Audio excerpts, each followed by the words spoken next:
10월 3일 코로나 바이러스 감염증 19 국내 발생 현황을 말씀드리겠습니다. 국내 발생 신규 확진자는 52명이 확인되어 총 누적 확진자 수는 24,027명입니다. 신규로 54명이 격리 해제되어 현재 1,820명이 격리 중이며 위중증 환자는 104명입니다. 어제는 사망자가 4명 발생하였습니다. 희생되신 분들께 위로 명복을 빌면서 유가족 분들에게 애도의 말씀을 드립니다. 국내 주요 발생 현황을 지역별로 오늘 낮 12시 기준 통계로 말씀드리도록 하겠습니다. 집계 시점에 따라서 일부 변동이 가능합니다. 먼저 서울특별시 도봉구 다나병원과 관련해서 13명이 추가 확진되어 총 46명이 발견되었습니다. 다음으로 인천광역시 미추홀구 소망교회와 관련해서 4명이 추가되어 총 10명이 발견되었고, 부평구 지인 모임과 관련해서 지난 9월 30일 첫 확진자 발생 이후 11명이 추가되어 총 누적 확진자는 12명입니다. 다음으로 경기도입니다. 포천시 소망공동체 요양원과 관련해서 13명이 추가 확진되어 현재까지 총 14명의 확진자가 발견되었고, 용인시의 대지고, 죽전고와 관련해서 1명이 추가되어 총 9명이 발견되었습니다. 다음으로 부산광역시입니다. 북구 그린코아 목욕탕과 관련하여 1명이 추가 확진되어서 현재까지 총 14명이 발견되었고, 연제구 오피스텔 건강용품 사업설명회와 관련해서 10월 1일 이후에 3명이 추가 확진되어 현재까지 총 누적 확진자 수는 24명입니다. 다음으로 해외 유입 확진자는 23명이 발생하였습니다. 검역 단계에서 14명, 그리고 입국 후 지역사회에서 자가격리 중 9명이 확인되었는데, 추정 유입 국가로는 아시아가 12명이며 이 중 우즈베키스탄 5명, 필리핀이 4명입니다. 유럽에서는 우크라이나가 3명, 그리고 아메리카의 미국 3명 등으로 추정 유입 국가 순으로 나타났습니다. 행정안전부에서 운영 중인 안전신문고에 신고된 사례를 공유를 해드리겠습니다.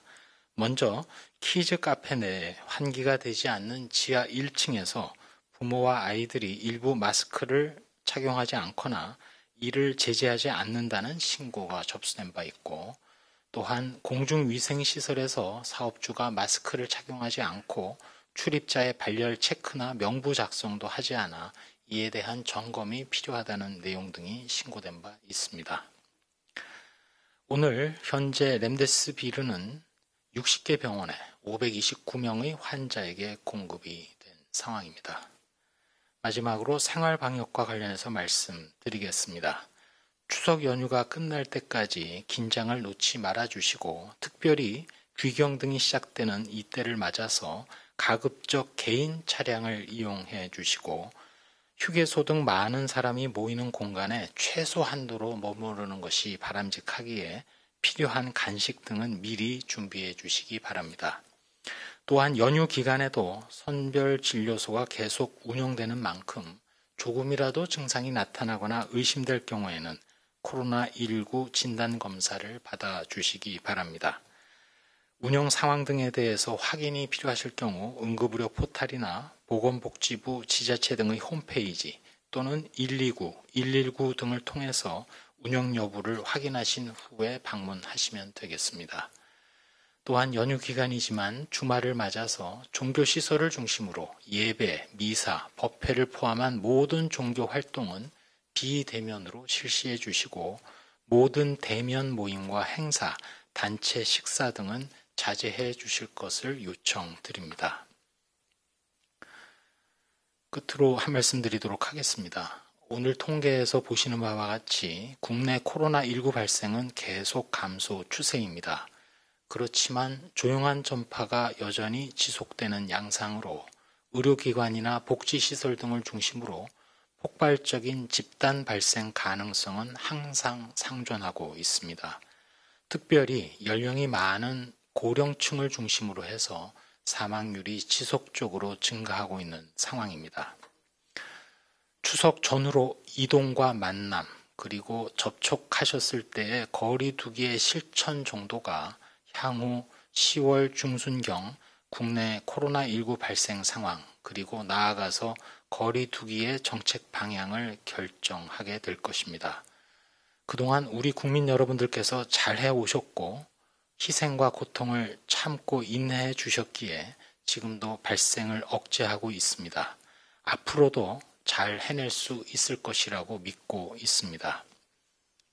코로나19는 본격 등장한 지 채 1년이 안 된 상황이지만 우리나라는 소위 집단 면역 대책이 아닌 적극적인 개입 정책, 즉 추적 조사나 격리 입원, 신속한 진단 검사 원칙 아래에서 대응하고 있습니다.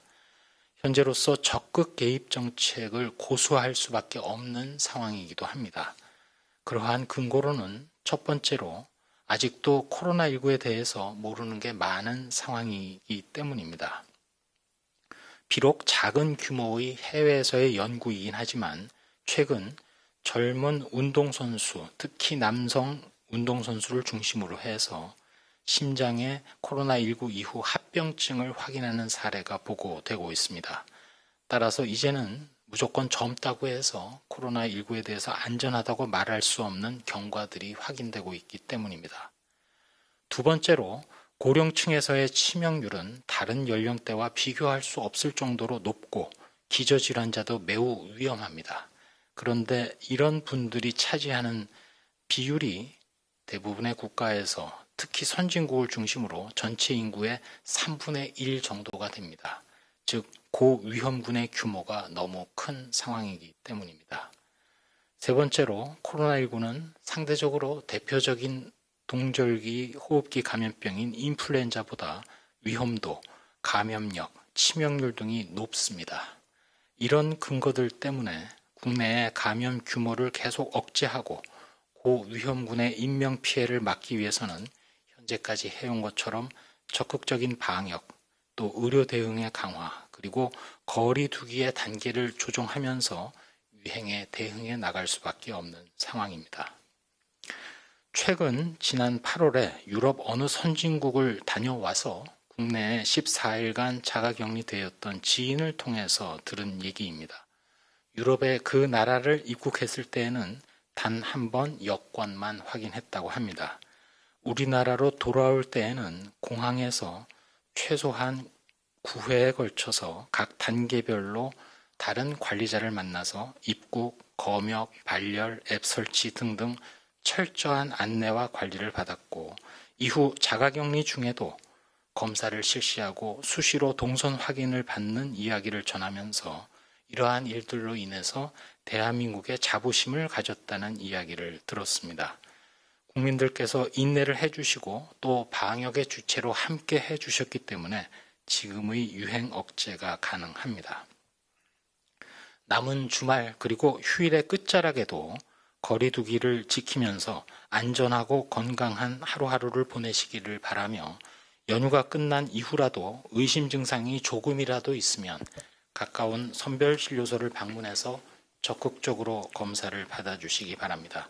언제나 조기 진단 검사에서부터 코로나 대응이 시작됩니다. 마지막으로 지금 이 순간에도 전국 각지에서 코로나19 대응에 여념이 없으신 의료진, 그리고 일선 지자체의 대응 요원, 자원봉사자 등 모든 분들의 노고와 희생에 깊이 감사드립니다.